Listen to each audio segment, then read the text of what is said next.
Well, hello, everybody. Thank you so much for joining the Coffee Cup Counselors podcast. We have got an exciting day ahead. But first, my name is Phil Smith. I am the mental health coach director here at AACC, the American Association for Christian Counselors. I am responsible for getting out the coursework to help lay people begin to start the process for mental health ministries and training up leaders in churches for mental health coaching. Phil, you're doing a heck of a job too, buddy. Oh, well, thank you so much. Heck of a job. Thank you so much. Yeah. I'm John Eklund. I'm the founder of Recovery Live, licensed clinical social worker, real involved with what's going on here in the AACC, big supporter. Love what's happening here. And Phil, I brought a couple of my friends with me today, and these folks have experienced God's grace in their life, and they're giving back what God has given into them, and they're both here to kind of share their stories a little bit. Is that okay if they share a little bit of their stories? I'm excited. I've been waiting for this. Yeah. So we've got Tisha and Casey Temple. Would you guys just introduce yourselves? Tell us a little bit about yourselves, your favorite color, your favorite cereal. That kind of thing. I'll show you my kitchen, and then you can tell me what my kitchen favorite is gorgeous. My name is Tisha, and I'm a woman who's living in long-term recovery. And what that means for me is that I have not found it necessary to use any mind or mood-altering substances since July the 26th of 2014. That is great. What about the guy who's just staring forward here? I'm Casey. I'm a grateful believer in Jesus Christ. God has set me free from the chains of alcoholism and addiction. I'm currently working on anger, pride, and control issues. Beautiful. And my favorite color is red, and my favorite cereal is Cinnamon Toast Crunch. Cinnamon Toast. That's the winner. Lots That of is sugar. always the winner. My question for you is, do you drink the milk at the end? Absolutely. That's the best part.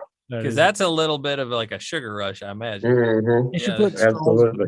They should put straws in those boxes. That I should think- be the surprise. Yes. My question is, do you think it would sell to have milk that has like leftover Lucky Charms dust in it? Or Yes. Yes, it come on, would. don't, if Kellogg starts selling that stuff, I'm going to sue them because I feel like I'm the first one to say that. We'll remember where I purposely look for the bags in Walmart that have just the marshmallows from the Lucky Charms in it.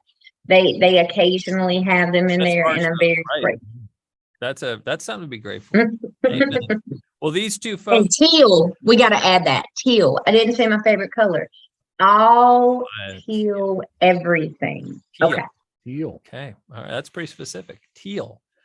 We're gonna kind of talk about your, a little bit of your story of how you both have kind of gone through specifically some significant substance use, mental health struggles to be where you're at. You've seen God redeem those things, and would love to hear that story. Also kind of wanted to kind of drill down on the fact that both of you are working through the mental health coaching program. Tisha, you've completed it. Your husband's about halfway through. And it's just extraordinary to think about the beginnings of what you guys have been through to where you are today. And Phil and I were kind of having a conversation about how important it is just to have that one person in your life. That's right. That kind of brought you into a place, because that's what coaches are, right? Coaches aren't necessarily therapists or counselors. They're people who walk alongside of you. And I said, I know Tisha had an angel, had somebody in her life who walked alongside of her. And so I'm going to let Phil ask you some of these questions, but I just wanted to make sure you guys knew how proud we are of you guys for getting to this place where it wasn't enough that you just received that healing, but you're giving back to it. Yeah, Phil? Oh yeah. Listen, I confess in my life, I've come across situations where somebody is maybe not desperate, but they're in a bad way. In North Carolina, we'd say they're getting in a bad way. And I wasn't patient with them. I didn't take the time that I should have. And then I've also had people who have been patient and taken their time with me, and it settles in on you what an impact that person can have on your life when they're obedient to the Spirit, when God is bringing someone your way, and we're all busy. We've all got things to do. We've all got better. I don't need to get into somebody else's troubles, but I would love to hear a little bit about your story, and then a little bit about. I think you had that angel, as you call it. Tell us a little bit about your story and a little bit about that angel.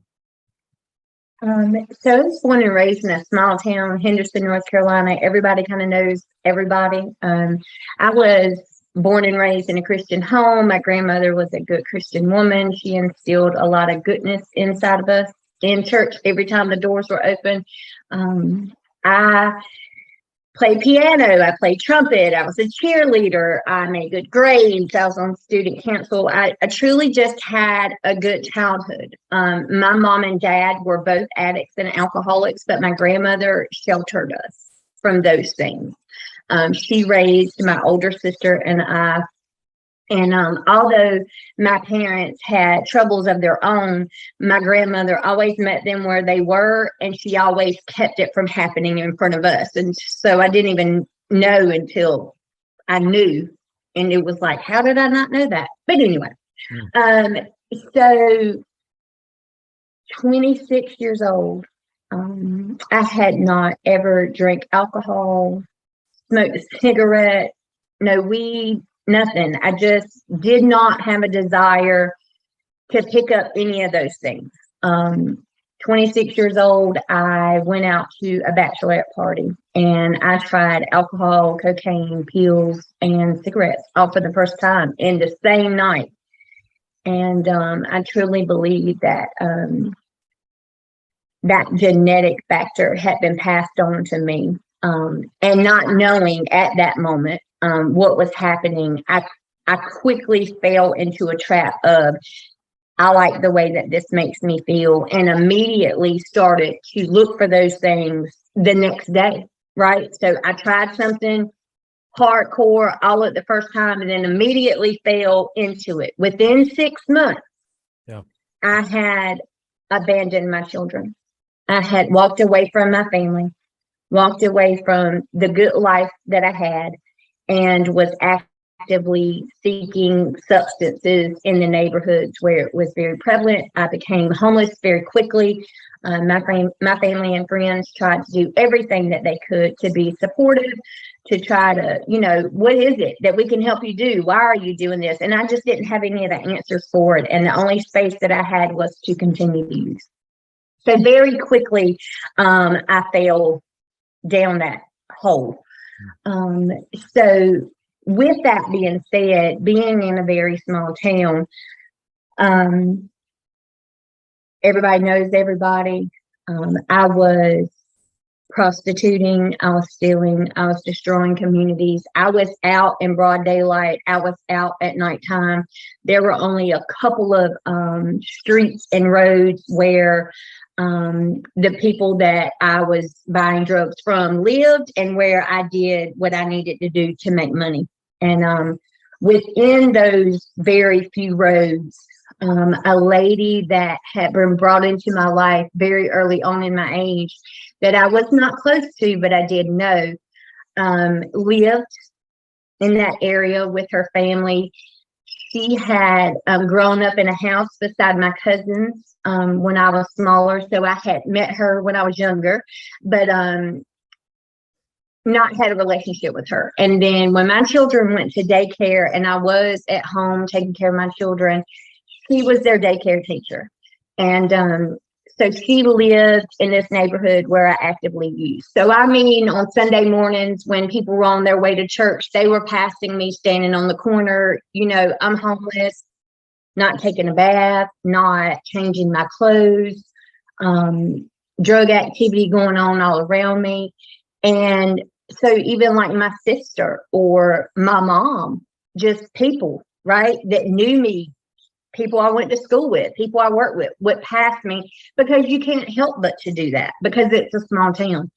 And so one day, this lady named Nikki that I refer to a lot on Facebook, I say hashtag Nikki is my angel. She lived in the neighborhood, so she would pass me frequently. Her pastor gave a sermon at Harriet Baptist Church, which was in the same neighborhood, one Sunday morning about putting their feet into their prayers over an unchurched friend. And unbeknown to me at that time, Nikki chose me as her unchurched friend to put her feet into her prayers over me. And now looking back and she's able to share with me, I realized how long she prayed for me before she even actually approached me. And when she did, so things started kind of slowly. She would slow down and she would say my name. Hey, Tisha, I love you and Jesus loves you. Just things, right? And then a little more engaged she would get. And she used to bring me Ziploc bags filled with strawberry Pop-Tarts and waters and like lemonade powder packs and things like that, nabs. And at first I really just did not want her to do that. But within a very short amount of time, I looked forward to seeing her. And with that grew lots of things, right? So I stayed homeless in and out of addiction over the next decade. So it was quite some time that she prayed for me, but just some of the things that happened through that. Anytime her church was having a dinner, like I remember one time they were making chili, like in the big courts and stuff. She would always make sure she found me and say, come down there and bring some other people with y'all and eat. Or she would purposely come and find me to bring me what they were doing. If they had a clothes closet, if they had shoes giveaway, those types of things. She always made sure that I knew so that I could share that with other people too.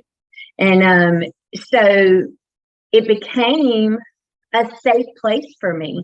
I found myself like going to knock on her door and she would come outside and sit on her porch with me. So this good Christian woman who was raising her children in her home went sit on the porch with me, an active heroin addict who most likely had some type of substances and or paraphernalia on me. But she always met me where I was at.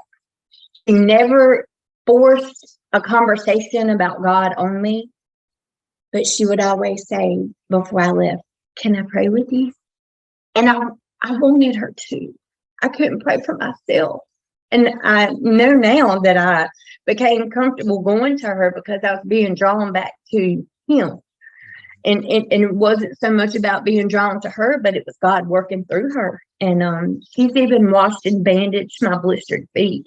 Her church planted a seed by asking their congregation to pray over an unchurched friend. And I truly believe that those prayers reached heaven. And that has a whole lot to do with the fact that I am safe today. Her church would send cards to me in prison. Their Sunday school class would send me devotions, prayer cards, just encouragement. I think a lot of times I went to jail, she probably knew I was there before I did.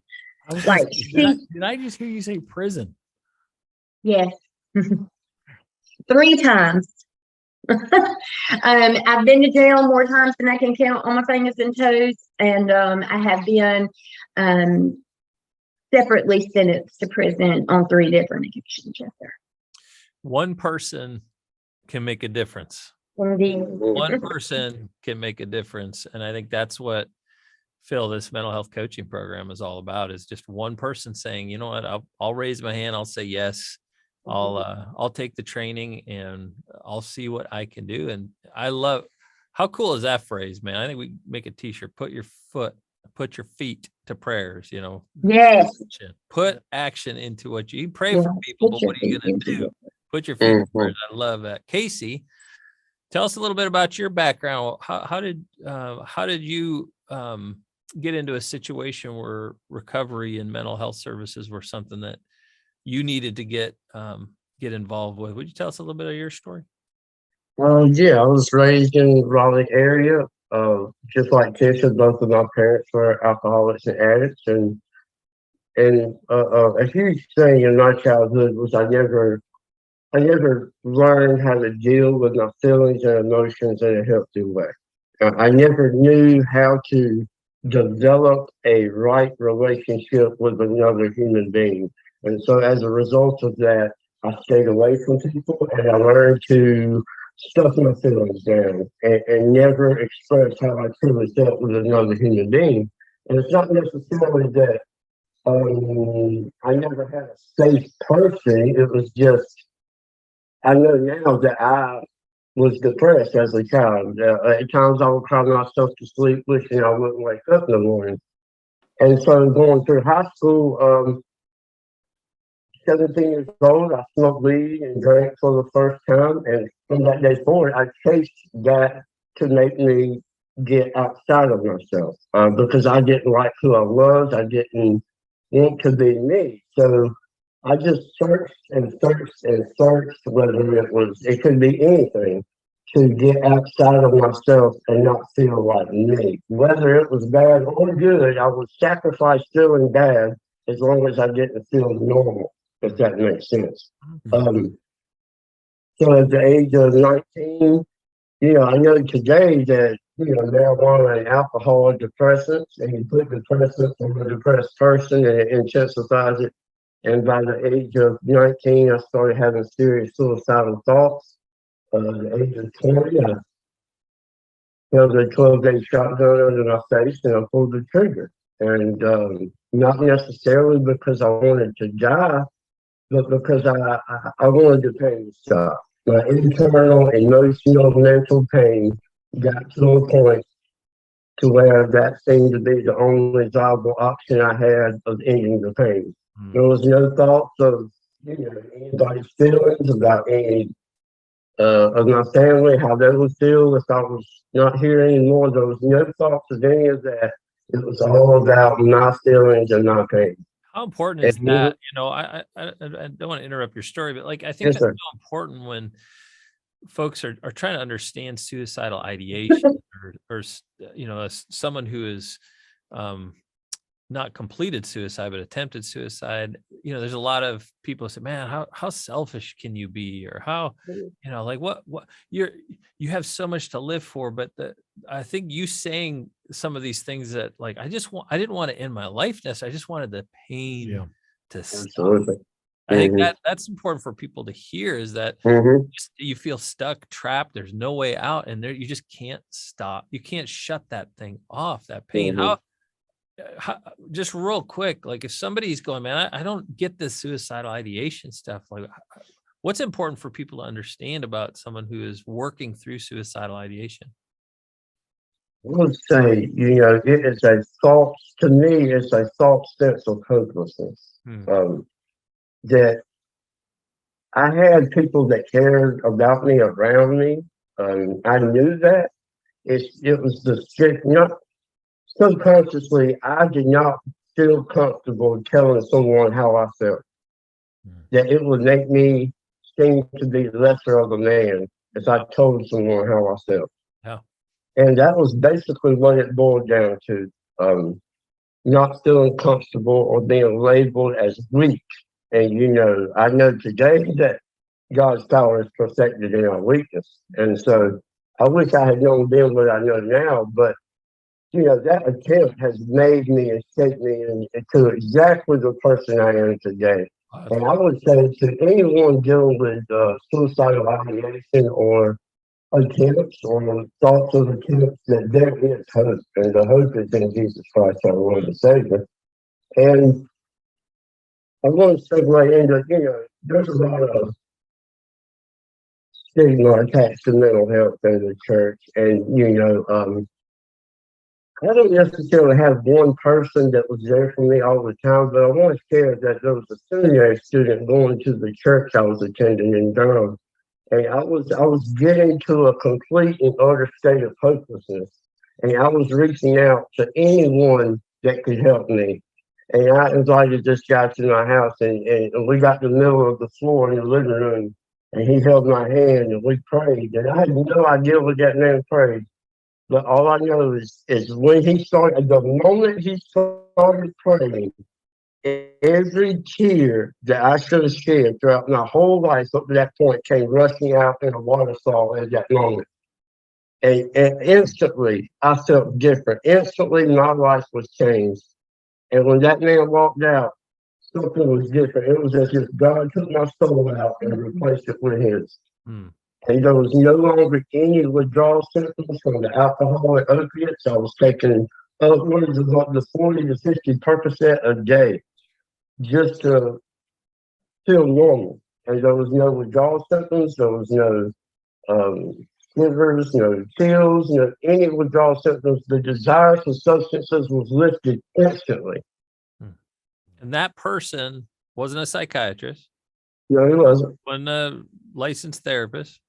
He was obedient Yes. to God's call. So that's huge, man. So, Phil and I have had a couple conversations about this. Is just sometimes people don't feel right, Phil. Like people don't feel I'm not qualified to really help anybody. But man, if you got the Holy Spirit in you, you got the counselor with a capital C, right? That's right. That is, Well, I get that to be on the t-shirt too. You got a lot of t-shirts to make, Phil. Tish, talk to us a little bit about where you were at. What was it like at the moment you knew things needed to change? Hmm. Can you share a little bit? What was about your that? bottom? Right? Is that everybody's got that bottom? What did the bottom look like? Prison, the third time, right? 10 years of active addiction. I was sent from the prison in Raleigh out to a smaller misdemeanor prison in Swannanoa. So Swannanoa has a drug treatment program called DART right beside it, Black Mountain Treatment Facility for Women. So the counselors from that program would come into the prison Monday through Friday from 8 to 2 to work with a group of women who had been brought into the treatment program. So the first 2 times I had went to prison, there was no treatment. I was incarcerated. So this time around, God had truly picked me up out of my misery and moved me from this concrete jungle that I was in Raleigh to Swannanoa. And this prison bus rides into this valley, and I'm surrounded by the most beautiful mountains you've ever seen. And it was like God was saying, this is it. I'm putting you here so that you can get better. Because if you do not get better, you are going to die. And it was just the realization of I had tried a lot of different things. I had tried for 2 years. I stayed sober after my second prison sentence, but I was not in recovery. Right? I just did not use, and I went to church every weekend with my sister. I was working. I was having a relationship with my children, and going to church was good. It was good, but there was not another single person in that church who knew what it was like to be me. Everybody was able to pat me on the shoulder and say, we're glad you're here and we're proud of you and all of those things. But like, who was I going to have a conversation about a return to use with? Who was I going to have a conversation with about the fact that I had been so depressed prior to ever using the very first time that if I don't address these mental health issues that I've got, it's very likely that I'm going to return to use. And so I knew what I wanted. I just didn't know how to do it. And there were no resources in my community. There were no recovery meetings for me to go to. And like I said, not just in church was there no one I could relate to, but like even at work, working at pizza and waiting on tables, like I didn't even have like another girlfriend waitress that knew what it was like to be a heroin addict. Right.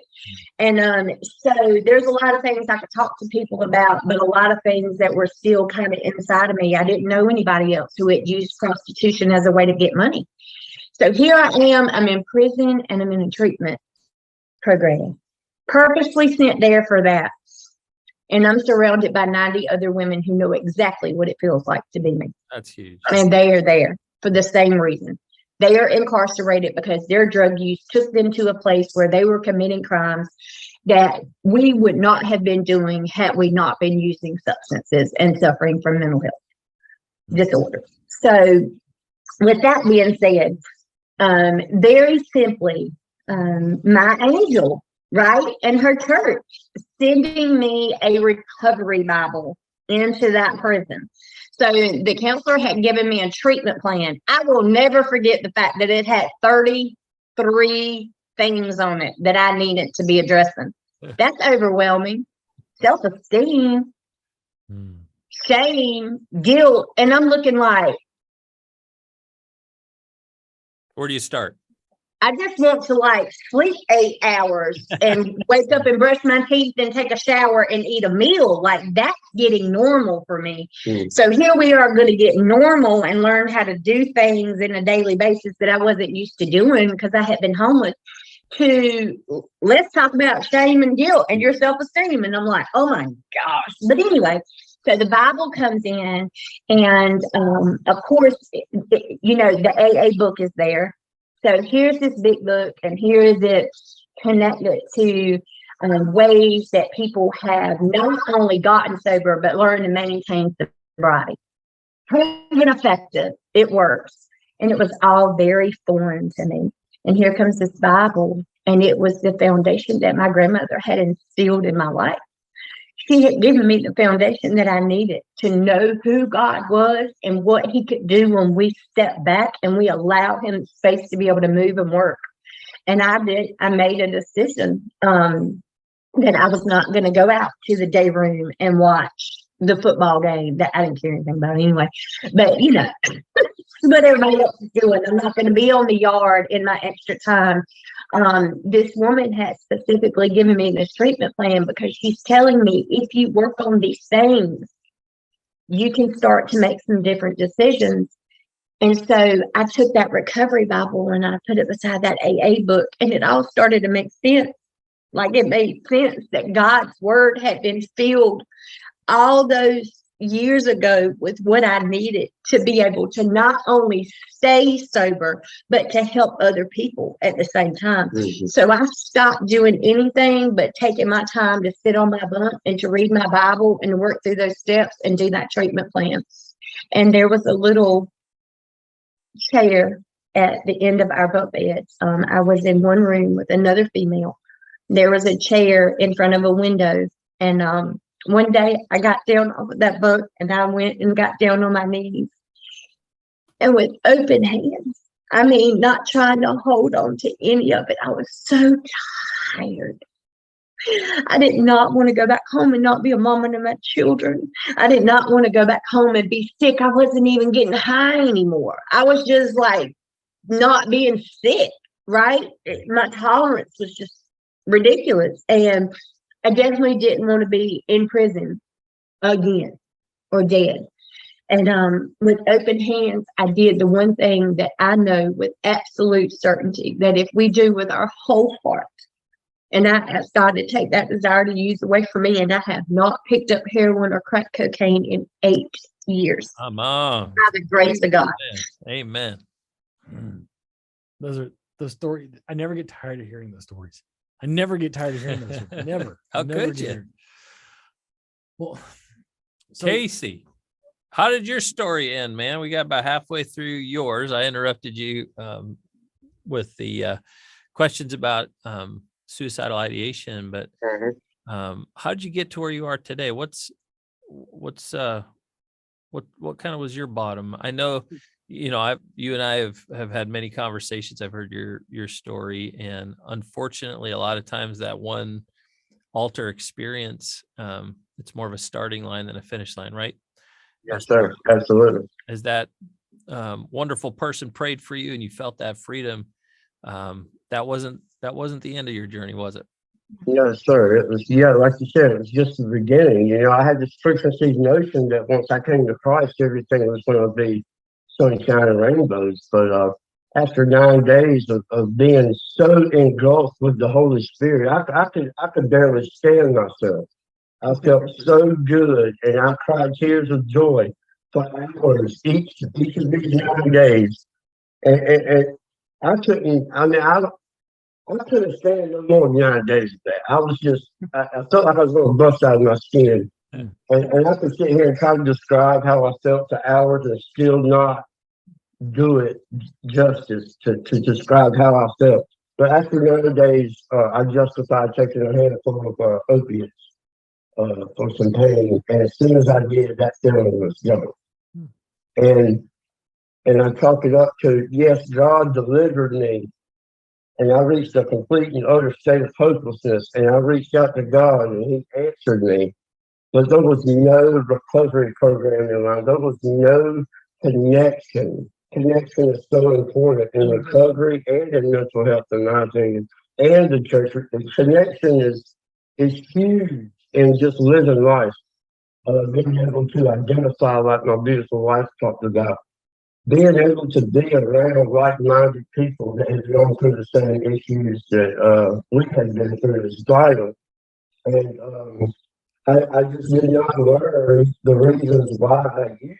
And looking back at it now, I know the reasons, but it's taken many years to come to that understanding of myself and realization that, without Christ and recovery and being around people and having relationships and connections, man, I'm just alone in this world. In isolation, the devil wants to get me isolated. Yeah. And so anyway, after those 9 days, I relapsed and returned to use, and it got worse. Satan sent 7 more demons to take up the place, and it got worse. And every time I relapsed, it would get worse. And so I reached the breaking point. I was attending AA meetings. December 6th, 2013, I'm at an AA meeting, and I'm under the influence of opiates. And I felt an overwhelming conviction come over me. I cried during the meeting. I cried after the meeting. I had my son with me.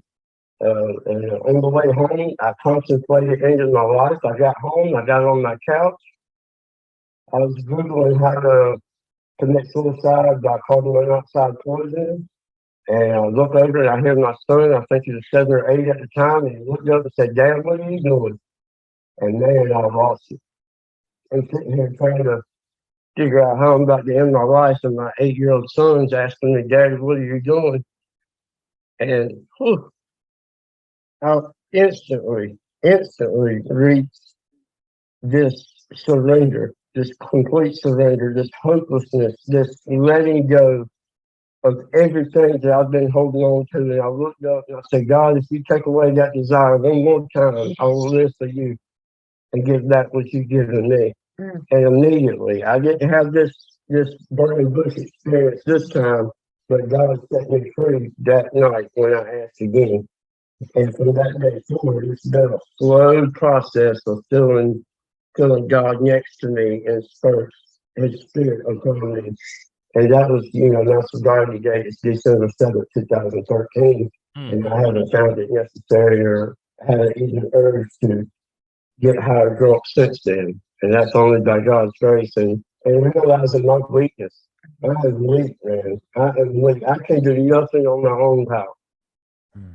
And so once I started getting in recovery, AA saved my life. God saved my life. AA was the recovery program that was there in my life when I reached out to God. But after a few years, I got to a place to where I no longer felt comfortable talking about a higher power. I wanted to talk about Jesus in a recovery meeting. Yeah. And so, I wanted to talk about the highest power, not a higher power. Highest. Well, listen, I love, like I said earlier, I love these stories, and I want to ask. So, John and I talk about this all the time, and we do see that people want to help.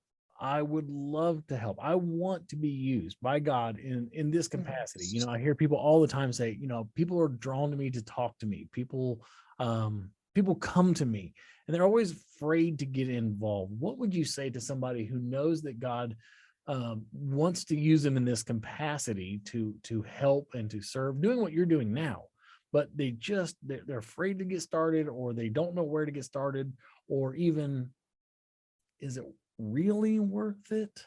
Is it really worth it? What would you say to somebody who's in that position? I would say just what I mentioned earlier, connection. Get connected to people, develop relationships with other people. I have always shied away from a lot of people, and it's taken a lot a lot of push from God and a lot of push from myself to get around a lot of people, because naturally I want to isolate. I suffer with depression. So the biggest thing for me is developing relationships, being vulnerable. When you talk about your experience and you share your testimony with others, it gives them permission to be vulnerable with their own story and feel comfortable sharing their story with other people. And it's kind of contagious. That when you hear hope in someone else's story, it gives you hope, and you in turn comfort those the way you have been comforted. And so that's a big verse around here, isn't it, Phil? Yes, sir, absolutely. We hear it quite frequently. So, getting involved in helping others is easier than you probably think it would be. It's not really doing it. A lot of times I have to be uncomfortable in order to be comfortable. And I say that all the time. And I have to remind myself that on a daily basis, that in order for me to become comfortable, I must first be uncomfortable. And who wants to be uncomfortable, right? Yeah. So as long as I'm in my comfort zone, nothing can come about. God's testimony through me cannot be shared if I stay in my comfort zone. Right. So the biggest thing for serving others is getting out of my comfort zone and realizing that God is going to get the glory, not me. That God is going to change the people around me, not me. Yes. That He is just using me as a willing and obedient vessel to share His glory through me. Man, that'll preach right To there. just get out of the way. A lot of times I get in my own way, and I think a lot of people get in their own way. And it's just being you, being real, being genuine, and sharing what Christ has done for you. Good. And everybody's service is different. Right. Everybody's way of helping is different. My way of serving and helping others is not the same as my wife's, and vice versa. Well, I've heard two things, Tish, that you have connected with me about that I see this, because they seem like they're complete opposites, but at the same time, they make total sense if you're going through it. And you talked about the women, nobody where you worked understood where you were at in your life, what your experiences were. And that's important. That's a relatable part of it. But then you've got to wonder, and you said it, your angel, she didn't have that background. She didn't go through that. And I think a lot of our listeners, they hear that and they go, I haven't been through that. I haven't gone through those extremes in my life, or I haven't been down that road. So I'm probably not I wouldn't be very good at helping people. But then you share your stories about your angels that are, they haven't gone through those experiences. I'm gonna let you get a little bit of the last word on this subject. So talk to us a little bit about how important it is that you use either your experiences or your inexperiences to help on the front lines of the mental health crisis that we're seeing. So God surely showed me, right, that I was surrounded by people who could help me. I just thought that people couldn't help me because they didn't know. Nikki was obedient. She did what God asked her to do. She has shared with me that although I think I received the blessings of those prayers, that those blessings fell on her and her household as well, because the deepening of her relationship with God through seeing me for all those years struggling the way that I was, and her continuing to pray in faith, her continuing to show up with me. That's called kindness and compassion and love and faith, and truly just the fruits of the Spirit, right? So we're going to be opening a recovery home soon, and I have a lot of people. Yeah, we have a lot of people reach out who want to help, and sometimes people want to share right away. Well, I've not ever struggled with addiction, and I say you don't have to have struggled with addiction to help us. Having a relationship with God, believing in faith that He can and will heal, that He will restore, sharing gentleness with other people, being kind, listening. Listening is so important. Just allowing a person to be in a safe space with you. You know, we just need to be a safe space for people. If all of us had the same experiences, how would we grow? I've learned so much from my angel throughout my recovery. Those were all things that maybe another addict or an alcoholic couldn't have taught me. But if I only surround myself with other addicts and alcoholics, I'm not learning, right? It's just important that we all know that God gives and has a purpose for each one of us. And just look at it like a puzzle. I can't do what I'm passionate about if you're not doing what you're passionate about. If John's not doing what he's passionate about, my next door neighbor may not be able to do what she's passionate about. And none of it has to be connected to the same experiences. We all have different degrees of hurt or pain, right? And we have different degrees of joys and things that make us happy. So depression, anxiety, all of those things, codependency, people pleasing, substance use disorder, and different levels and degrees of mental health disorders, right? All of those things are intricately spread out around people. God knew the troubles that we were going to see, and he provided a way out of those things, right? He always will provide a way out. And he's not always going to use the person who had your exact same experience to help you.